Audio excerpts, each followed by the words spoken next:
যুবক আসার পরে বলে, ও নবীজি, এই যে উহুদের ময়দানে আমরা যাব, আমাকে একটু বলে দেন, এই যুদ্ধের ময়দানে যদি আমরা শহীদ হয়ে যাই, আমি যদি শহীদ হয়ে যাই, আমার আল্লাহ আমাকে কি দিবে?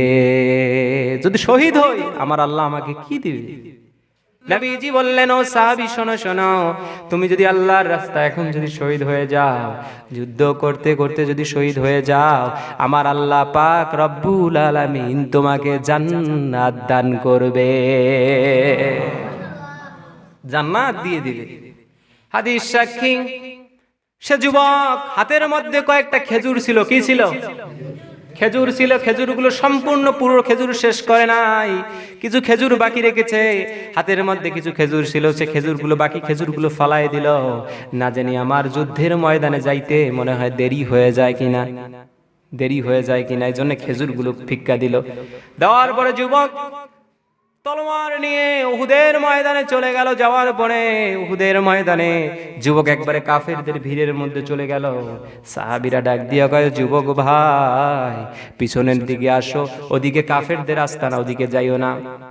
যুবক ডাক দিয়া বলে, ওদিকে কাফেরের আস্তানা, আমার নাকের মধ্যে ওই পাহাড় থেকে সুবাস, কিসের যেন সুবাস আমার নাকের মধ্যে আসতেছে, আমার মন আমাকে বারবার ওই দিকে ডাকতেছে। এই বলে যুবক আগাইতে থাকলো। কয়েকটা কাফেরকে পৃথিবীর জমিন থেকে বিদায় করে দিল এবং যুবক এক সময় নিজেও শহীদ হয়ে আমার আল্লাহ রব্বুল আলামিনের দরবারে হাজিরা দিল।